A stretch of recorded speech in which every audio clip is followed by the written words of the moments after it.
There's a question that keeps surfacing in living rooms, therapy offices, and quiet moments of parental worry. What's happened to this generation? Why do they seem so fragile, so anxious, so unable to cope with what previous generations handled without question? We look at young people today, their difficulty launching into adulthood, their struggles with basic social interaction, their retreat into screens and virtual worlds, and we wonder if something fundamental has broken in them. But what if we're asking the wrong question?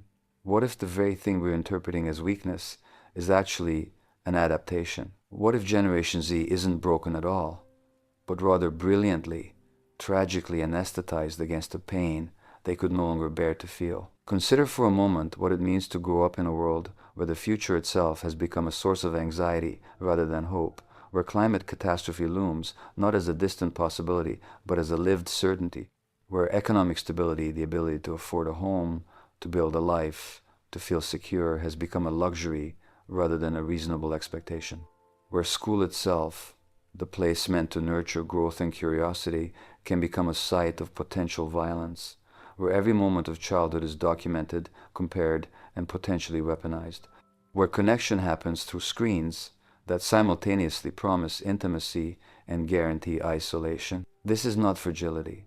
This is the nervous system doing exactly what it was designed to do when the threat never stops, when there's no safe place to land, when vigilance becomes the only reasonable response to an environment that feels perpetually unsafe. Let's begin by understanding something crucial about how human beings respond to overwhelming stress.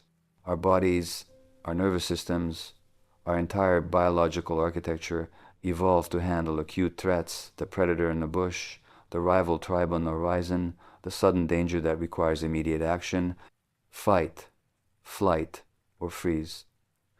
These are not choices we make consciously. They're survival strategies encoded in our biology, refined over millions of years. But our nervous systems were never designed for chronic, unrelenting, inescapable threat. When danger is constant, when there's no resolution, no safety, no respite, something else happens. The system that was meant to protect us becomes the very thing that traps us. We don't just respond to threat, we begin to live in a state of permanent defense. And when even that becomes unbearable, when the fear and the vigilance and the constant activation exhaust us beyond measure, the body does something remarkable and terrible. It numbs us. This numbing isn't a conscious choice.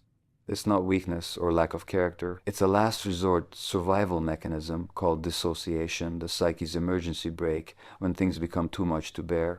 And Generation Z has grown up in a world that has required this emergency brake more than any generation before them. Think about the timeline of their lives.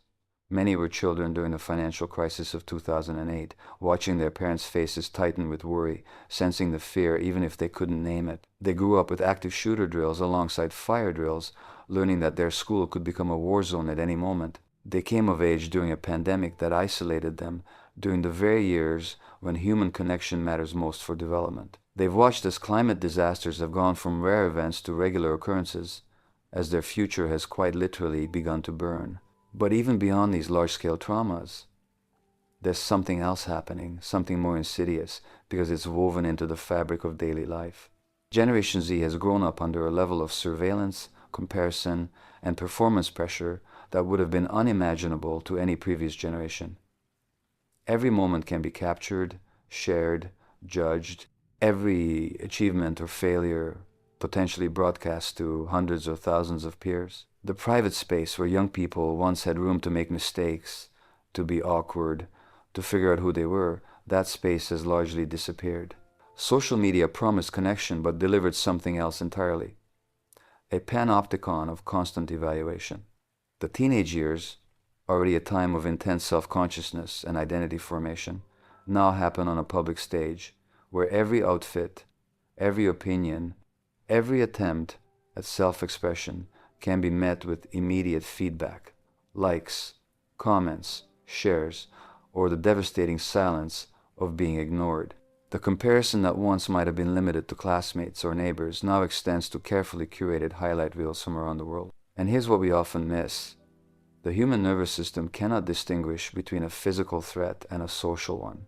The same stress response that activates when facing a predator also activates when facing social rejection, public humiliation, or the chronic sense of not measuring up. For a developing adolescent brain, the threat of social exclusion isn't melodrama, it's a survival issue. We evolved in small tribes where belonging meant life and rejection could mean death. Those instincts haven't changed, even though the context has. So imagine growing up with this pressure, day after day, year after year. The nervous system stays activated, vigilant, reading every social cue for signs of danger or acceptance. The body floods with stress hormones, cortisol, adrenaline, not occasionally, in response to acute threat, but chronically, as a baseline state of being. And the developing brain, still forming its fundamental architecture during these years, adapts to this environment. It wires itself for a world of constant threat. This is where the anesthesia begins, because no human being can sustain that level of activation indefinitely. Eventually, the system has to find a way to turn down the volume to make the unbearable bearable. And so we see the coping mechanisms so worry parents and educators, the endless scrolling that creates a numbing dopamine loop, the cannabis use that softens the edges of anxiety, the retreat into gaming worlds where challenges are manageable and success is achievable, the avoidance of situations that might trigger overwhelming feelings. These aren't signs of moral weakness or generational failure. They're desperate attempts at self-regulation by nervous systems that have been overwhelmed. They're the psyche's attempt to survive conditions it was never meant to endure. Let me share something I've observed in working with young people. When you sit with them, when you create a space safe enough for truth, what emerges isn't laziness or entitlement or fragility. What emerges is a profound, often unspoken grief. Grief for a future that feels stolen before it was even offered. Grief for the innocence they couldn't quite have, for the security their parents took for granted, for the natural unfolding of development that was interrupted by too much, too soon, too fast, too constant. One young person I spoke with put it this way: I feel like I'm supposed to care about my grades, my college applications, building my resume, but it's like, for what? So I can graduate into debt and work until I die on a planet that's dying anyway? People keep telling me I'm not trying hard enough, but they don't understand. I'm not refusing to try. I just can't feel it mattering anymore. This is anesthesia speaking. This is what happens when the pain of engaging fully with reality becomes greater than the pain of numbing out. It's not that this young person doesn't want to care, it's that caring has become too dangerous, too painful, too overwhelming.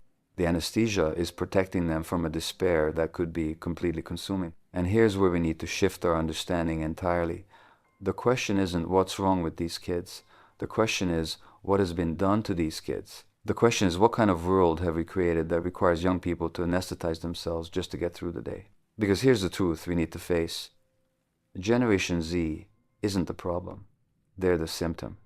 They're the canary in the coal mine, showing us exactly what happens when we create social, economic, and environmental conditions that are fundamentally incompatible with human well-being. They're responding appropriately to an inappropriate situation. Let's look more closely at the layers of this anesthesia, because understanding how it works is crucial to understanding how to begin addressing it. The first layer is digital. The endless scroll, the constant refresh, the quick hits of novelty and dopamine. It's easy to judge this as addiction or weakness, but let's understand what's actually happening. The human brain craves novelty. It's how we stay alert to our environment, how we learn, how we survive. But in a digital environment designed by the most sophisticated behavioral psychologists in the world, this natural tendency becomes weaponized against us. Each scroll might bring something interesting, something validating, something that makes us feel briefly connected or informed or less alone. And so we scroll and scroll and scroll.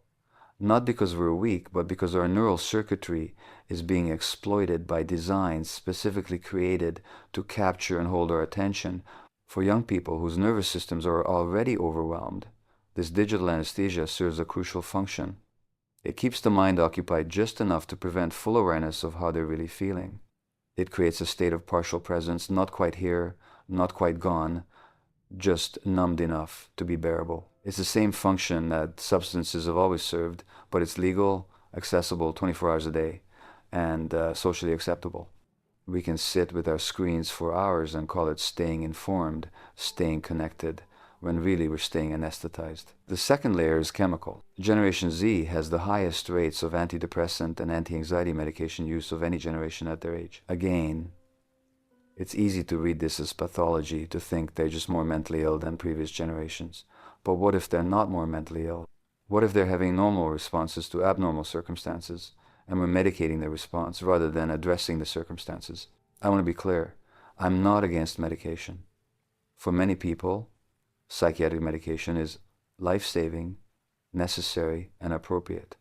But we need to ask ourselves what it means that we're diagnosing and medicating anxiety and depression in young people at unprecedented rates without sufficiently asking whether their anxiety and depression might be a reasonable response to the world we've given them. When the threat is real, when the future is genuinely uncertain, when the conditions for human flourishing are genuinely absent, anxiety is not a disorder, it's accurate perception. And when we medicate that perception without addressing the underlying conditions, we're participating in the anesthesia. We're helping young people tolerate the intolerable rather than changing what makes their world so hard to tolerate. The third layer is relational withdrawal. So many young people today report feeling lonely despite being constantly connected through technology. They struggle with face-to-face interaction, with vulnerability, with the messy, unpredictable reality of human relationship. And again, we can judge this as a failure of social skills, or we can understand it as protection. Real human connection requires vulnerability. It requires showing up as we actually are, with all our uncertainty and imperfection and need. But when you've grown up in an environment where every aspect of yourself can be judged, where vulnerability can be screenshotted and shared, where the stakes of social rejection feel unbearably high, withdrawal makes perfect sense. It's safer to have 200 followers you never really talk to than to have 3 friends who might really hurt you. It's safer to present a carefully curated version of yourself than to risk showing up authentic and imperfect. This withdrawal is another form of anesthesia protection from the pain of real connection, real rejection, real intimacy. And the tragic thing is that in protecting themselves from potential hurt, young people also cut themselves off from the very thing that could help them heal. Genuine human connection, the experience of being seen and accepted as they truly are. The fourth layer, perhaps the most subtle and most profound, is the anesthesia of cynicism and ironic detachment. Generation Z has developed a cultural style characterized by humor that's knowing, self-aware, darkly funny, and deeply ironic. They joke about anxiety, about depression, about apocalypse, about their own despair. Memes about wanting to die or about everything being terrible get thousands of likes and shares. This isn't because they find these things funny in a cruel way. It's because irony and dark humor create psychological distance from pain that feels too big to face directly. If you can joke about your anxiety, you don't have to feel the full weight of it. If you can make memes about climate disaster, you don't have to sit with the raw terror of what's actually coming. Ironic detachment is emotional anesthesia, a way of staying aware of reality while not letting it completely destroy you. And here's where we need to have tremendous compassion for this generation, because in many ways, they're trying to do something impossible. Stay conscious and engaged with a reality that is genuinely terrifying, while also continuing to function day to day. The anesthesia, in all its forms, is what makes that impossible task possible.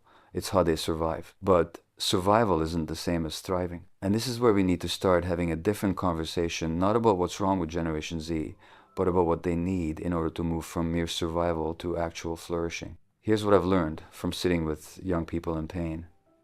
Beneath the anesthesia, beneath the numbness and the withdrawal and the ironic detachment, there is a profound longing, a longing to care about something that matters, a longing to feel connected to something larger than themselves, a longing to believe that their lives can have meaning, that their efforts can make a difference, that the future isn't just a void to be dreaded, but a possibility to be created. This longing hasn't disappeared. It's just been protected, wrapped in layers of self-defense, because caring too much when you feel powerless is unbearable. Hope, when it's been disappointed too many times, becomes dangerous. So they protect themselves by not hoping too much, not caring too much, not wanting too much, but that protection comes at a cost, because a life defended is not fully lived. Safety purchased through numbness means missing not just the pain, but also the joy, the wonder, the aliveness that makes life worth living. And somewhere deep down, Generation Z knows this. They know they're missing something essential. They just don't know how to lower their defenses without being overwhelmed. So what do they need? What does healing look like for a generation raised in conditions that required such profound self-protection? First, they need us to stop pathologizing their responses and start acknowledging the conditions that made those responses necessary. They need us to say, you're not broken. The world you inherited is broken, and you're responding the only way you knew how to respond. Your anxiety makes sense. Your despair makes sense. Your self-protection makes sense. This acknowledgement matters more than we might realize. Because when someone has been blamed for their survival responses, when they've been told that their struggles are their fault, that they're not trying hard enough or being resilient enough, they internalize that judgment. They start to believe that they really are the problem. And that shame becomes another layer of pain to anesthetize. But when someone can say, I see what you've been carrying, I see how hard you've been working just to keep going, I see that your responses make sense given what you've been through, that acknowledgement can begin to dissolve the shame.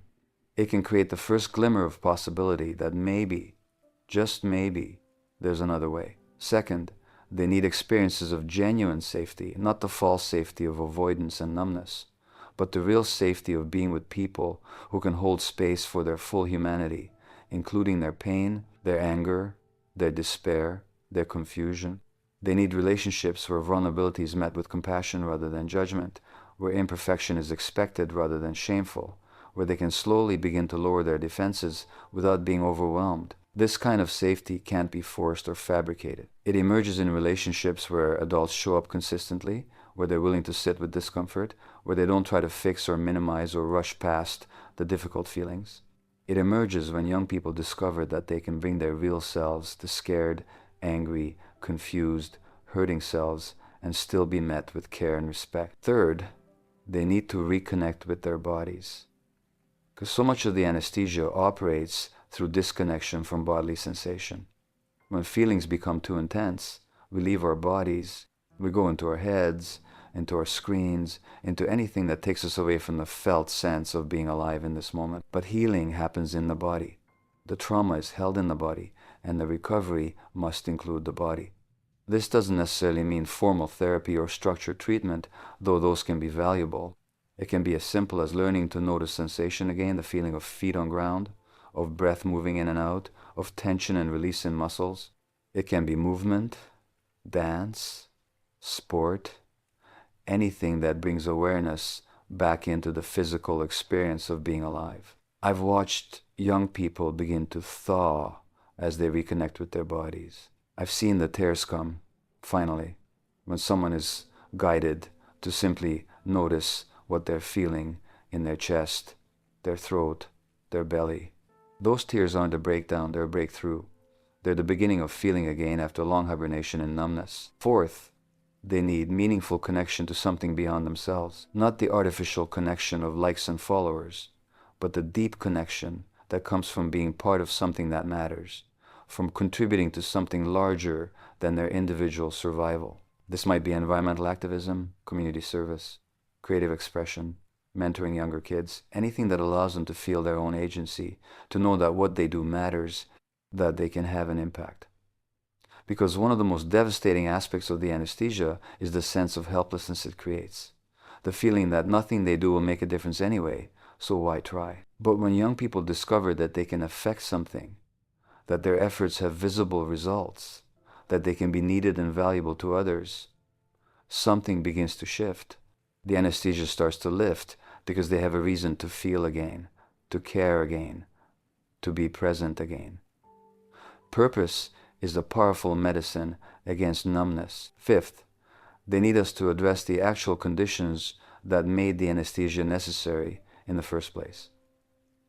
This is where individual healing must connect with collective action, because we can help young people develop better coping strategies, more resilience, stronger support systems, and all of that is valuable. But if we stop there, We're still just helping them tolerate intolerable conditions. We're still participating in the anesthesia, just with slightly healthier tools. Real healing requires that we also work to change the conditions themselves, that we take seriously the crisis of climate change and work toward real solutions, that we address economic inequality and create pathways to stability and security for young people, that we reform educational systems that prioritize standardized achievement over human development, that we regulate technology companies that profit from addiction and anxiety, that we create communities where real human connection is valued over digital performance. This isn't just idealism, it's necessity, because Generation Z can sense the difference between adults who are genuinely trying to change things and adults who are just trying to help them cope with things that shouldn't be. They can tell when we're treating their symptoms while ignoring the disease, and they lose hope when they realize that the people they're supposed to be able to count on aren't actually fighting for a different world. They're just trying to help them survive this one. So what does all this mean for how we show up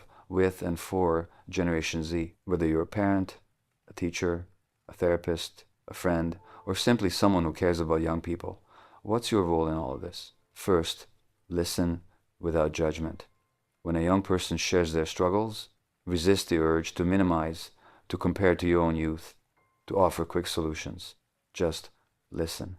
Try to hear what they're actually saying beneath the words, the fear, the grief, the longing, the exhaustion. When someone feels truly heard, when they don't have to defend their reality or prove their pain, something softens. The anesthesia can begin to lift in the presence of someone who really sees. Second, validate their perception of reality. So often, young people are told they're being dramatic, that things aren't as bad as they think, that they need to toughen up or think positive. This invalidation is its own form of trauma. It tells them not to trust their own perception, their own instincts, their own truth. Instead, try saying, given what you're facing, your response makes complete sense to me. If I were in your situation, I imagine I'd feel similarly. This doesn't mean you can't also help them find ways to cope, to build resilience, to discover their strength. But that comes second. First comes the validation that their reality is real, their feelings are legitimate, their struggles are understandable. Third, share your own struggles and uncertainty. Young people often think adults have it all figured out, that we're not as scared or confused as they are. When we pretend to have certainty we don't actually possess, when we hide our own vulnerabilities, we increase their sense of isolation. But when we can say, you know what, I'm scared about the future too. I don't have all the answers. I'm figuring this out alongside you. That honesty creates real connection. It also models something crucial, that uncertainty and struggle don't have to be anesthetized, that we can feel our fear and our grief and our confusion and still keep going, still find meaning, still show up for each other. That feeling is not the same as being overwhelmed, and that being present to our pain is different from being destroyed by it. Fourth, create opportunities for embodied presence. Go for walks together, cook together, work with your hands on something tangible. Garden, build, create, move. These activities naturally bring awareness into the body and the present moment in ways that conversation alone often can't, and they create side-by-side connection rather than face-to-face confrontation, which can feel safer for young people who struggle with direct vulnerability. I've had more breakthrough conversations while hiking with young people, both of us looking at the trail ahead rather than at each other, than I've ever had sitting across from each other in office chairs. There's something about movement, about being in nature, about having our attention shared between conversation and the physical world that allows truth to emerge more naturally. Fifth, help them find their agency. Look for places where they can have real impact, where they can see the results of their efforts, where they can contribute something meaningful.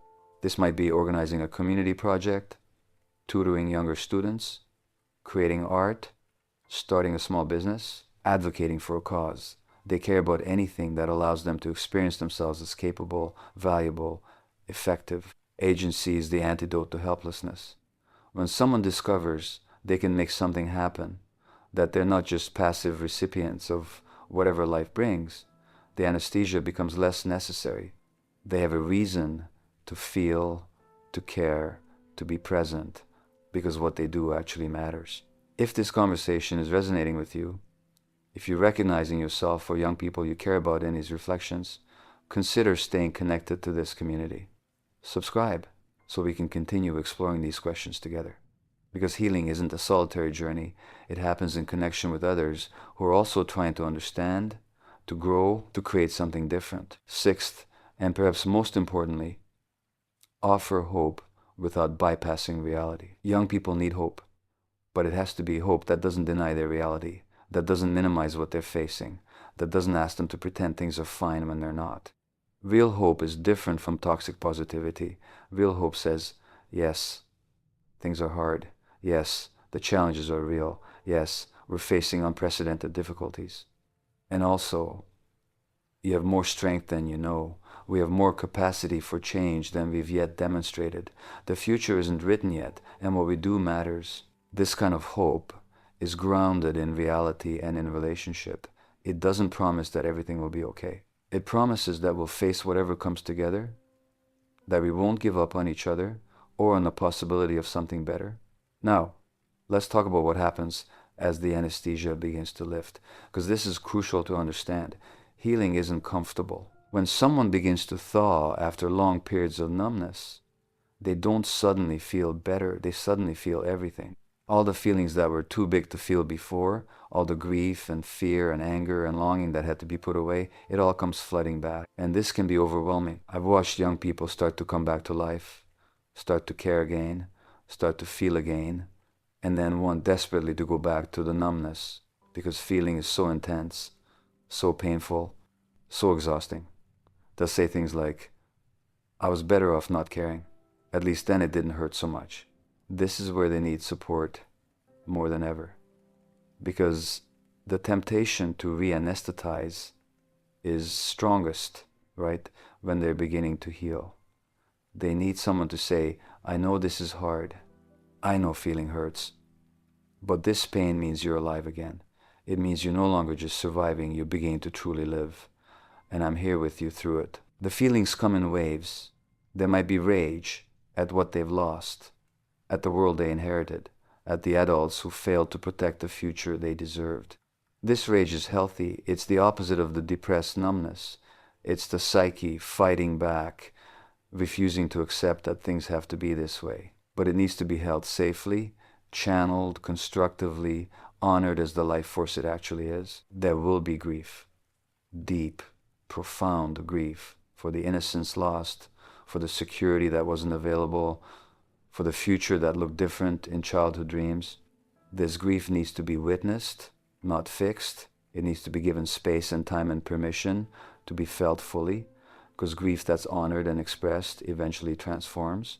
It doesn't disappear, but it becomes integrated, bearable, even a source of depth and wisdom. There will be fear, raw, vulnerable fear about the future, about whether they're capable, about whether things can actually change, about whether hope is safe or just a setup for more disappointment. This fear needs to be acknowledged as legitimate while also being gently challenged, not dismissed, but questioned. Yes, things are uncertain. And also, what if you're stronger than you think? What if we're more capable together than any of us is alone?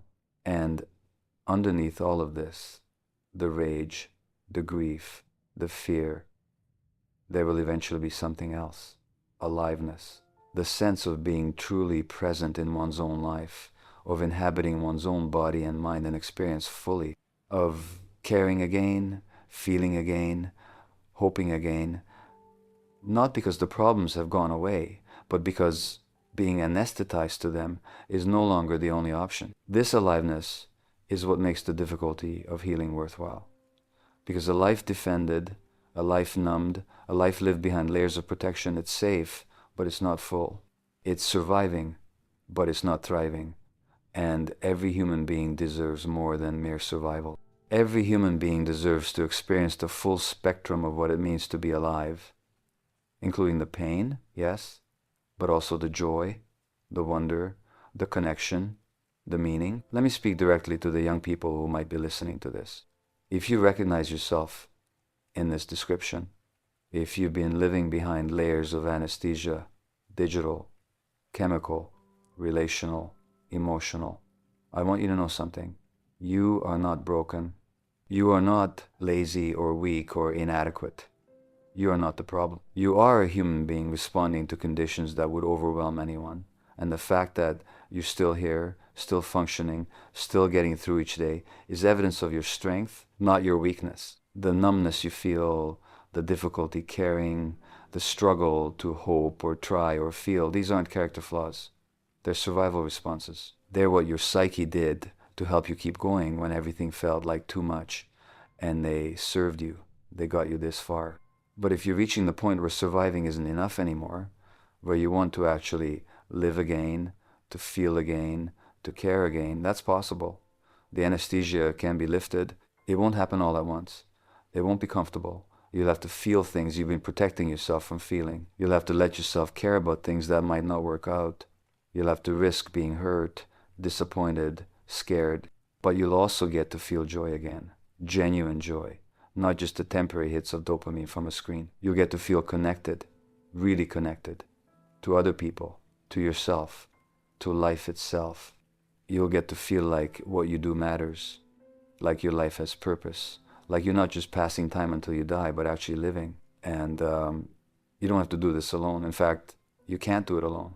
None of us can. We need each other to witness, to support, to remind each other why it's worth it to stay awake and present, even when it's hard. So reach out. Find the people who get it, who won't judge you or minimize your experience, who will sit with you in the difficulty and also celebrate the small victories. They exist.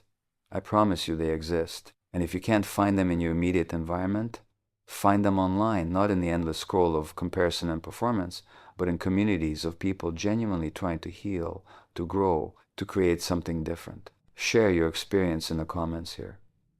Your honesty might be exactly what someone else needs to hear to feel less alone. Now let's talk about what collective healing might look like, because individual healing is necessary but not sufficient. We need to address the systemic conditions that made the anesthesia necessary in the first place. This is work we all need to engage in, not just young people. We need to fundamentally reimagine education. The current model, designed for an industrial age that no longer exists, focused on standardized achievement and competition, treating students as products to be measured rather than humans to be nurtured. This model is contributing to the problem.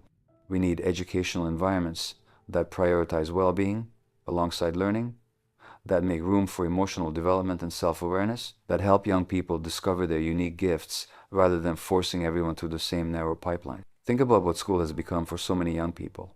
A pressure cooker of constant evaluation, where your worth is reduced to numbers and rankings, where there's never quite enough time to truly learn, because you're always racing to the next test, the next assignment, the next benchmark, where creativity and curiosity, the very things that make learning meaningful, are often sacrificed to the demands of standardization, where the message, spoken or unspoken, is that your value lies in your productivity, your achievements, your ability to outperform your peers. This isn't education in any meaningful sense.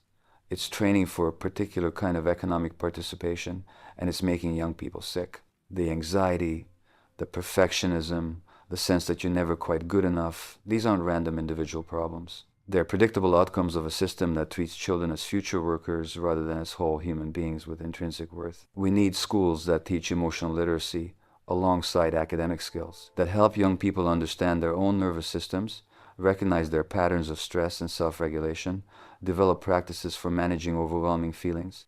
We need spaces where it's safe to not know, to struggle, to fail and try again, where learning is driven by genuine curiosity rather than fear of consequences, where young people are supported in discovering who they actually are rather than who they're supposed to be. And we need to address the economic realities that make the future feel so precarious. Young people need to believe that hard work will actually lead to stability, that they can afford housing, that they won't spend their entire lives crushed by debt, that they can have families if they want them, that there's a place for them in the economy. This isn't asking for handouts, it's asking for the same opportunities previous generations had, the same ability to build a life through honest effort. The statistics tell a stark story. Previous generations could work their way through college with a part-time job and graduate with minimal debt. They could buy a home on a single income. They could expect that each generation would be better off than the last. For Generation Z, none of this holds true. College costs have skyrocketed while wages have stagnated. Housing has become unaffordable in most major cities. The gig economy has replaced stable employment for many. And all of this was true before factoring in student loan debt that can take decades to repay. When young people look at this landscape, when they do the math on what their lives are likely to look like, the rational response is anxiety and despair. The anesthesia makes sense. Why stay fully present to a future that looks bleak? Why invest emotional energy in building a life that seems increasingly out of reach? We need economic policies that actually serve young people, affordable education and healthcare, living wages, affordable housing, worker protections in the gig economy, regulations that prevent monopolistic practices and extreme wealth concentration. These aren't radical ideas, they're the basic conditions that allowed previous generations to thrive, and denying them to young people while wondering why they're struggling is both cruel and illogical. We need to take climate change seriously and act like the emergency it is. Young people need to see that the adults in their lives actually care about the world they're inheriting, that we're not just leaving them to clean up our mess, that we're willing to make difficult changes for their future. They need action, not just words. They need to see that hope for the planet isn't naive, but grounded in real efforts toward real solutions. There's a particular kind of despair that comes from watching the world burn, while the people in power offer empty platitudes and inadequate responses. Young people have grown up with increasingly dire warnings from scientists, increasingly extreme weather events, increasingly clear evidence that the climate crisis is here, now, affecting real people in real time. And they've watched as meaningful action is delayed, watered down, blocked by special interests. This creates a profound sense of abandonment and betrayal. It tells young people that their future doesn't matter as much as current profits, that the adults they're supposed to trust aren't actually trustworthy when it counts, that they're being left to inherit a damaged world and expected to fix it with insufficient resources and time. The anesthesia, in this context, is a form of self-preservation. It's too painful to stay fully conscious of what's being lost, what's being destroyed, what might never be recovered. It's too enraging to fully feel the injustice of inheriting a crisis you didn't create. So they numb out, scroll past the news, make jokes about the apocalypse, because what else can they do? But we can do something. We can take meaningful action on climate change. We can support renewable energy, sustainable practices, policies that prioritize planetary health over short-term economic gain. We can hold corporations and governments accountable. We can model the kind of commitment and courage we want young people to have. Not perfectly, and none of us can do this perfectly, but sincerely, consistently, with genuine effort and sacrifice when necessary. And when we do this, when young people see adults taking the crisis seriously and acting accordingly, something shifts. Hope becomes possible again. Not the naive hope that everything will be fine, but the grounded hope that comes from witnessing people actually trying, actually caring enough to change their lives and fight for a different future. We need to regulate technology in ways that protect human well-being, especially for young people. The current model where companies profit from addiction, from anxiety, from the exploitation of our psychological vulnerabilities is not sustainable. We need tech that serves human flourishing rather than corporate profit. We need social platforms that genuinely connect rather than isolate, that build up rather than tear down, that help us be more human rather than less. The technology itself isn't the problem. Connection, information sharing, creative expression, community building, these are all valuable possibilities that digital platforms can enable. The problem is the business model that turns human attention and emotion into commodities to be harvested and sold. The problem is algorithms designed to maximize engagement regardless of the cost to mental health. The problem is platforms that know they're harmful to young people but choose profit over well-being anyway. We have evidence now of the damage these platforms can cause, particularly to adolescents. We know about the link between social media use and increased rates of anxiety, depression, eating disorders, self-harm. We know about the amplification of harmful content, the spread of misinformation, the creation of echo chambers that radicalize vulnerable young people. We know about the sleep disruption, the attention fragmentation, the replacement of real connection with hollow performance. And yet, we continue to treat this as an individual responsibility issue, as if 13-year-olds should be able to resist tools designed by teams of PhDs specifically to be irresistible. We tell young people to just use their phones less, to take breaks, to be more mindful, while doing nothing to address the predatory design of the platforms themselves. We need regulation.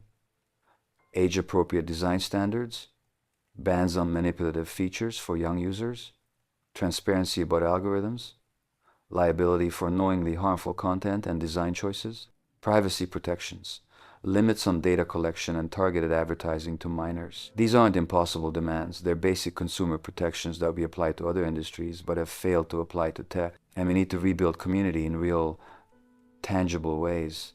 The erosion of community spaces, of third places where people can gather without spending money, of neighborhoods where people know their neighbors, of institutions that create belonging. This erosion has contributed to the epidemic of loneliness and isolation.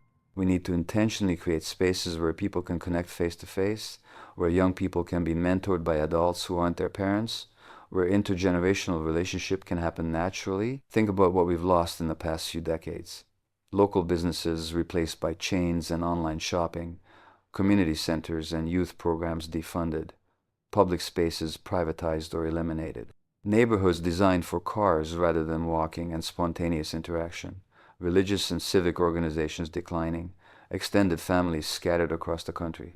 All the informal networks that once caught people, that created a web of connection and support, these have frayed or disappeared entirely. And young people feel this loss acutely, even if they can't name it. They're growing up in a world of unprecedented nominal connectivity. They can reach anyone, anywhere, anytime, but actual community has become rare. They might have hundreds of online friends, but no one to call when they're struggling. They might be surrounded by people all day at school, but feel profoundly alone. We need to actively rebuild these connections, these spaces, these institutions, not just for young people, but for all of us, because we all suffer from the loss of community. We need to create opportunities for people to gather, to work together on shared projects, to celebrate and grieve together, to simply be present with each other without agenda or transaction. This might look like supporting local community centers and youth programs, creating neighborhood gatherings and block parties, supporting the arts and public spaces, building intergenerational mentorship programs, creating tool libraries and community gardens, anything that brings people together in real space and time, working toward common goals, or simply enjoying common humanity. This isn't nostalgia for some imagined past. It's recognition that human beings have certain fundamental needs for connection, for security, for purpose, for belonging, and we've created a society that often works against these needs rather than supporting them. We can do better. We must do better. And here's what gives me hope. I see young people leading the way in many of these efforts. They're organizing climate strikes and demanding action. They're creating new models of community and mutual support. They're having honest conversations about mental health and breaking down stigma. They're questioning assumptions about work and success and what makes a life meaningful. They're demanding authenticity in a culture of performance. They're rejecting narratives that blame them for systemic failures. Yes, many are struggling. Yes, the anesthesia is real and widespread, but so is the resistance to it. So is the longing for something real, something meaningful, something alive. And that longing, that resistance, that's where healing begins. Not in the numbness, but in the refusal to accept numbness as the only option. I see young people creating art that speaks truth to their experience, that refuses to prettify or minimize their reality. I see them organizing mutual aid networks, supporting each other through crises that their communities and governments have failed to address.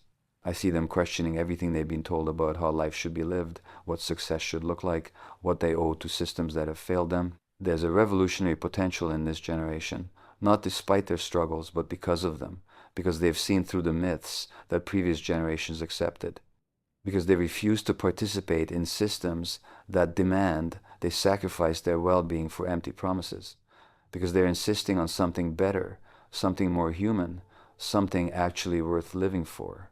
This doesn't mean they have all the answers. It doesn't mean the path forward is clear. but it means they're not willing to simply accept what they've been given and soldier on. They're asking the right questions, even when those questions are uncomfortable. And that questioning is the beginning of real change. As we move toward closing, I want to return to where we began, the question of whether Generation Z is broken. And I want to be absolutely clear about the answer. No, they are not broken. They are wounded, yes. They are struggling, yes.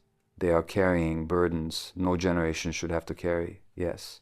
But wounded is not the same as broken. Struggling is not the same as failing.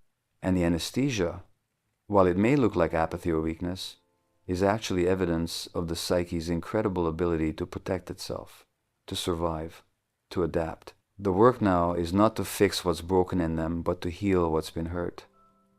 Not to make them more resilient to intolerable conditions, but to create conditions worthy of their resilience. Not to help them cope better with a world that asks too much, but to change the world into one that gives them room to thrive. This work belongs to all of us. If you're a young person, it means beginning the difficult journey of lifting the anesthesia, of learning to feel again, of risking hope and care and vulnerability, even when it's scary.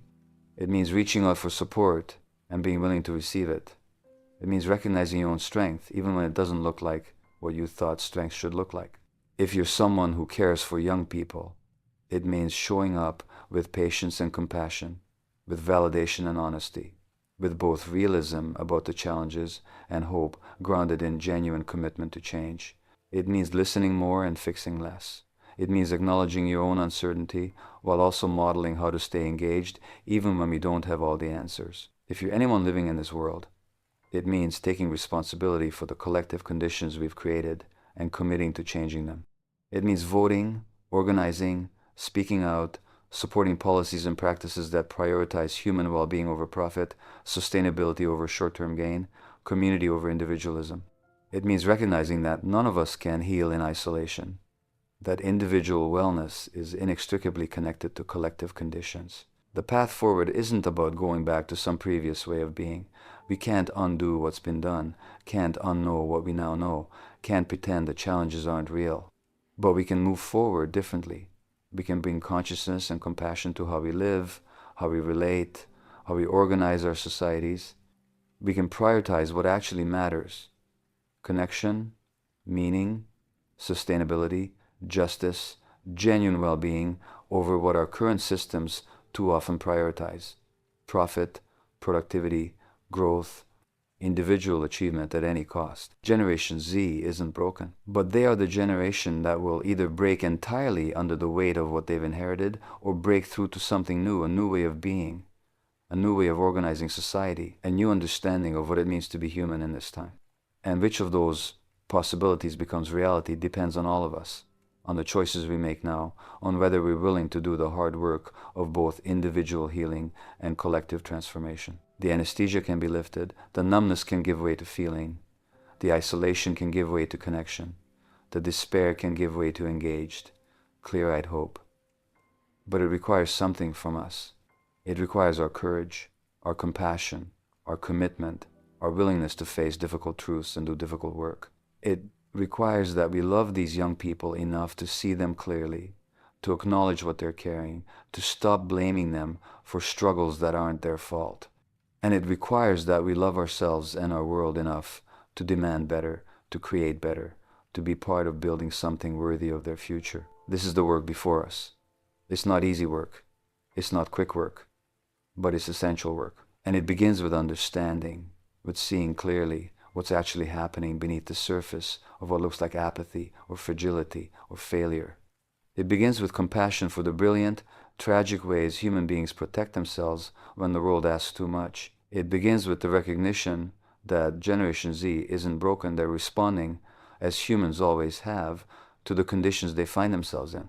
And if we want different responses, we need different conditions. We need to create a world where young people can afford to feel, to care, to hope, to try, because that world is genuinely responsive to their efforts, genuinely invested in their well-being, genuinely committed to their future. That's the world they deserve. That's the world we're all responsible for creating. So let this be an invitation to understanding, to compassion, to action. To young people, You are not broken, and healing is possible. To everyone, we have work to do together. And that work begins with seeing clearly, caring deeply, and refusing to accept that things must be as they are. Thank you for staying with these reflections. If this exploration has touched something in you, consider subscribing to continue this journey together. Share your thoughts, your experiences, your hopes in the comments. Your voice matters, and your truth might be exactly what someone else needs to hear. Let's walk this path of healing together, refusing numbness, choosing awareness, building something worthy of all the feeling we've been protecting ourselves from. Until next time, may you find the courage to feel, the community to support you in that feeling, and the hope that makes it worth it.